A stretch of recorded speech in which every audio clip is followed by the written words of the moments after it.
नमस्कार साथियों, आपका स्वागत है आपके YouTube चैनल आपकी राय में। और मैं सचिन।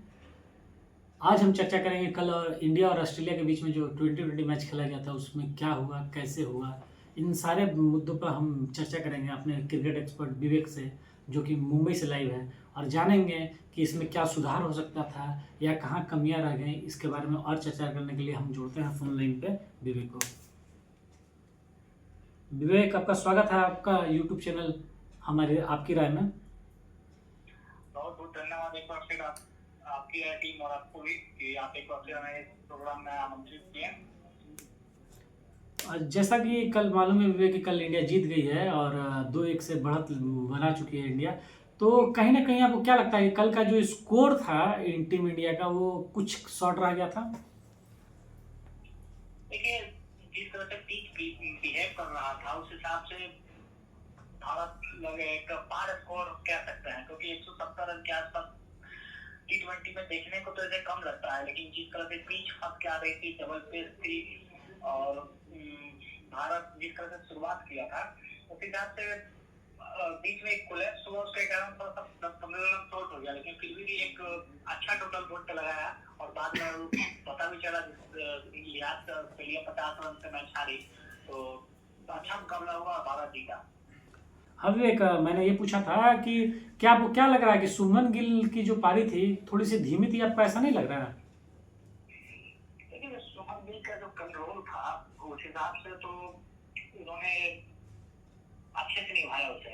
आप कह सकते हैं कि 40 रन बनाए तो कम लग रहा है रन, लेकिन उनका जो कल रोल दिया गया था वो कि एक तरफ से एंकर का भूमिका निभाएंगे और दूसरी तरफ से सूरज कुमार यादव और अभिषेक शर्मा इर्द गिर्द उनके हिट करते रहेंगे, और वही हुआ। हालांकि शुभमन गिल को थोड़ा और लगना देना चाहिए था, लेकिन वो बीच में आउट हो गए तो वो मैनेज नहीं कर पाए। लेकिन सेकेंड इनिंग और फर्स्ट इनिंग को देख के ही आपको जज करना होता है कि इनिंग कैसा है।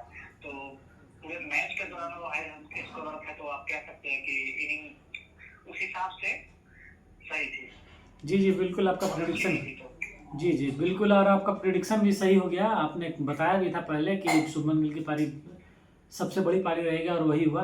अच्छा, जो विवेक अभी हालिया में देखा जा रहा है कि फर्स्ट डाउन जो है, कभी कभी तिलक वर्मा को भेजा जा रहा है, कभी सूर्य कुमार यादव आ रहे हैं, कभी संजू सैमसन आ रहे हैं, कल शुभम दुबे भी आ गए। तो कहीं ना कहीं ये तैयारी कहीं करने के चक्कर में टीम का कॉम्बिनेशन बिगड़ जाए, ऐसा नहीं हो सकता है क्या? आप ठीक कह रहे हैं, क्योंकि जो 3 नंबर का पोजीशन होता है काफी क्रिटिकल पोजीशन होता है। वो खिलाड़ी ऐसा होना चाहिए जो शुरू में आकर पारी को संभाल भी सके और कभी कभी आके पहले गेंद पे चौका छक्का भी लगा सके। तो वो पोजीशन बहुत क्रिटिकल पोजीशन होता है, लेकिन वो कहावत है ना कि नंगा नहाएगा क्या और निचोड़ेगा क्या, उस टाइप का लग रहा है कि आप एक मैच में किसी और को मौका दे रहे हैं, अगले मैच में उसको हटा के आप दूसरे को टेस्ट कर रहे हैं, तो इससे कुछ निकलने जाने वाला नहीं है।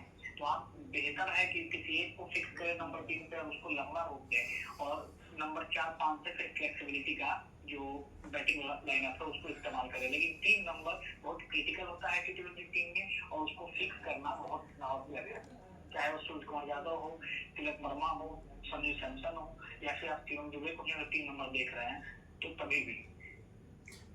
बिल्कुल आपने ठीक ही कहा, लेकिन एक बात और है, एक कहावत जो है कहीं ना कहीं गौतम गंभीर के लिए फिट बैठ रहा है कि लाला के लिखल पढ़ल, राजपूत के भाला, अब भूमियार के चुप रहल, बादे में बुझाला।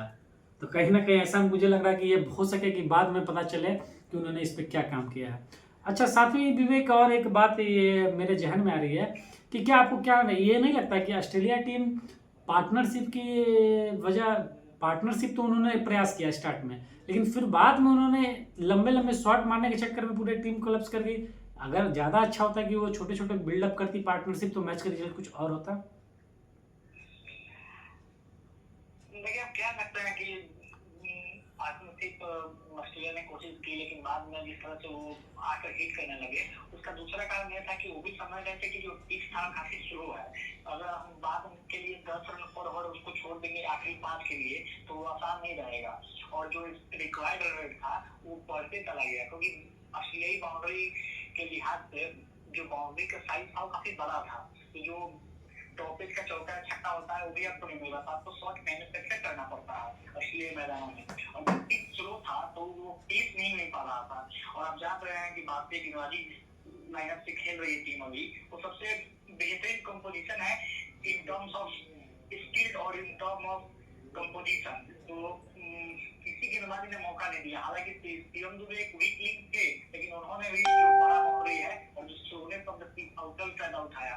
और असली बल्लेबाजी में जो एक सिक एंकर होता है जो शुभमन गिल ने काम करके दिखाया, वो थोड़ा सा कमी हुआ और उसी कारण टीम कोलैप्स कर गई।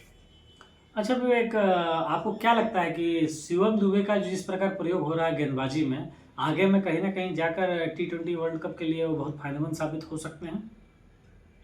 जी हाँ, बिल्कुल मेरा भी मानना यही था कि जो भी अभी बायोलेटरल टूर्नामेंट हो रहा है वहाँ पे आप शिवम दुबे को 4 ओवर का बॉलर कम से कम समझिए, क्योंकि इस बायोलेटरल में जीत हार उतना फर्क नहीं डालता। लेकिन अगर शिवम दुबे लगातार 4 ओवर प्रेशर में डालते रहेंगे तो वर्ल्ड कप के लिए 1-2 ओवर निकाल सकते हैं। वर्ल्ड कप में आपको 4 ओवर के गेंदबाज समझने का भूल नहीं कीजिएगा। लेकिन आप अगर रेगुलर इंटरवल में इंटरनेशनल स्टेज की बॉलिंग कर रहे हैं, आप प्रेशर सिचुएशन में आके टीम डेविड को गेंदबाजी कर रहे हैं, तो डेफिनेटली उसका फायदा होता है। आप देख लीजिए प्राइम एग्जांपल है मार्कस स्टोनिक्स, सेम पेस है, लगभग सेम हाइट है, लेकिन मार्कस स्टोनिक्स दुनिया में आज मतलब एक नंबर 1 ऑलराउंडर के तौर पे देखे जाते हैं। उनके गेंदबाजी भी पावर प्ले में भी इस्तेमाल कर लेती है टीम। तो शिवम दुबे को सीख लेना चाहिए और ये टीम का काफी अच्छा निर्णय है। उनको 4 ओवर का अभी गेंदबाज समझा जा रहा है, क्योंकि टूर्नामेंट में जीत हार उतना मायने नहीं रखेगा, जो कि वर्ल्ड कप में अगर कोई गेंदबाज का खराब दिन है तो 1-2 ओवर निकाल सकते हैं। जी जी बिल्कुल। अच्छा, एक बात और मेरे जहन में आ रही है कि वाशिंगटन सुंदर क्या लेफ्टी के ही खिलाफ बॉलिंग कर सकते हैं? उनको जो इतना लेट बॉलिंग लगाया गया, तो इसमें क्या रणनीति हो सकती है? देखिए आज का जो T20 से खेला जा रहा है वो मैचअप के तौर पे बहुत ज्यादा देखा जाता है। आप देखते हैं कि अगर 2 लेफ्ट आर्म बैटिंग करने वाले खिलाड़ी हैं तो लेफ्ट आर्म स्पिनर को बॉलिंग दिया जाता है, 2 राइट आर्म बैटिंग कर रहे हैं तो ऑफ स्पिनर को बॉलिंग दिया जाता है। पहले क्रिकेट ऐसे नहीं खेला जाता था, लेकिन आजकल इन दिनों मैचअप्स का जो दौर है उसके चलते जब 2 राइट हैंडर होते हैं तो सुंदर को दूर रखा जा रहा है बॉलिंग से, जो मेरे हिसाब से सही फैसला नहीं है। अगर आप किसी को टेस्ट ही नहीं करेंगे कि किस तरह से गेंदबाजी करेंगे, वही सुंदर आए तो स्टोनिक्स को भी आउट किए। स्टोनिक्स कोई लेफ्ट हैंडर तो नहीं है और ये नीक है कि राइट हैंडर को गेंदबाजी नहीं कर सकता ऑफ स्पिनर।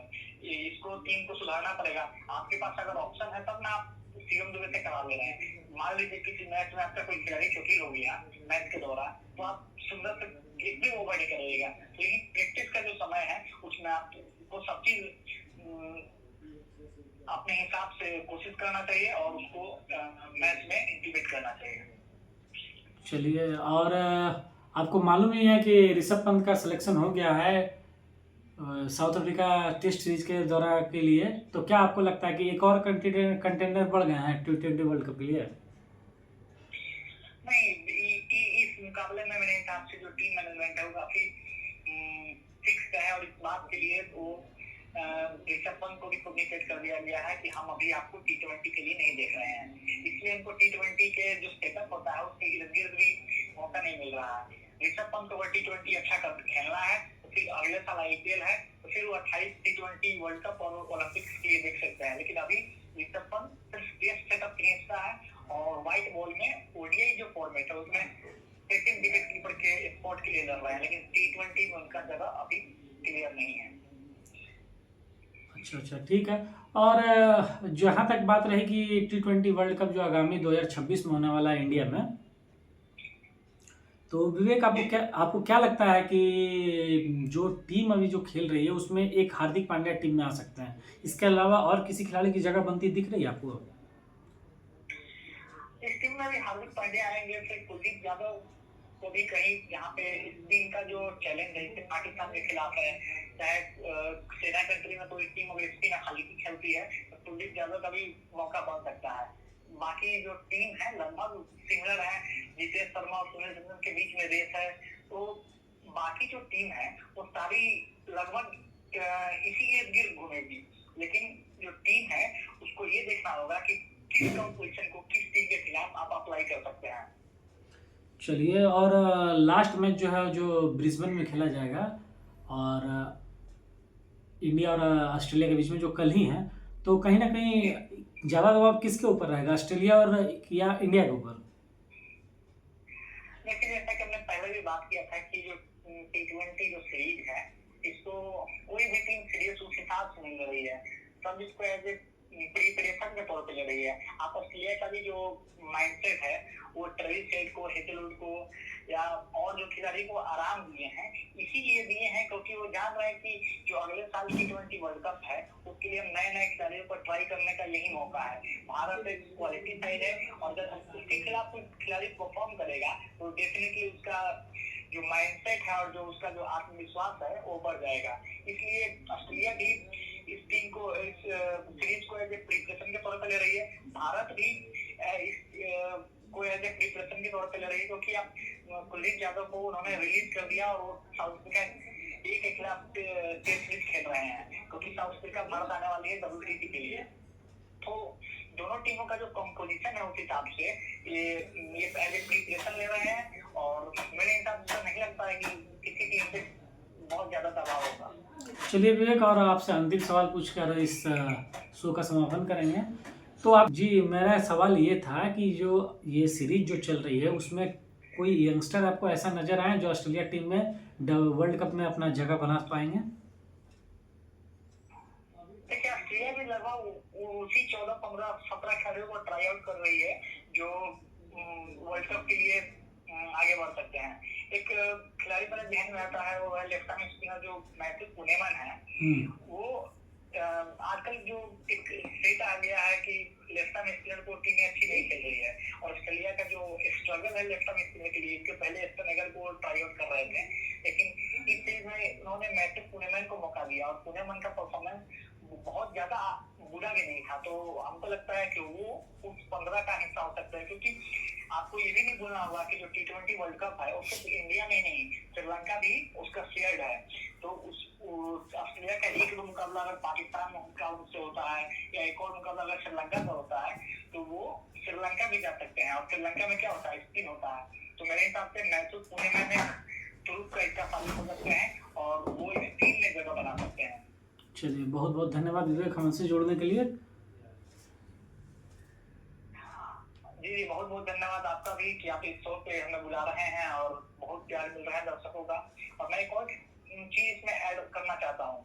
आपने जो विकेट कीपर का जो सवाल किया था ऋषभ पंत के हवाले से, एक और विकेट कीपर काफी उभर के आ रहे हैं, नाम है ध्रुव जुरेल। उनका जो परफॉर्मेंस है एज टेस्ट सेटअप वो काफी शानदार रहा है और हम चाहते हैं कि उनको टेस्ट में एक लंबा रूप मिले, ओडीआई सेक्टर में भी उनको कहीं से फिक्स किया जाए क्योंकि उनके पास जो एक एक्स्ट्रा सेकंड रोहित शर्मा के लिए बात किया जाता था, उनके साथ देखने को मिल रहा है और वो काफी शानदार बल्लेबाजी कर रहे हैं।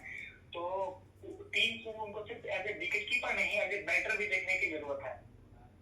चलिए, बहुत बहुत धन्यवाद और फिर हम अगले सेगमेंट में मिलेंगे आपकी राय में। अभी तक के लिए बहुत बहुत धन्यवाद। हमारे चैनल को लाइक और सब्सक्राइब कीजिए। आपका बहुत बहुत धन्यवाद।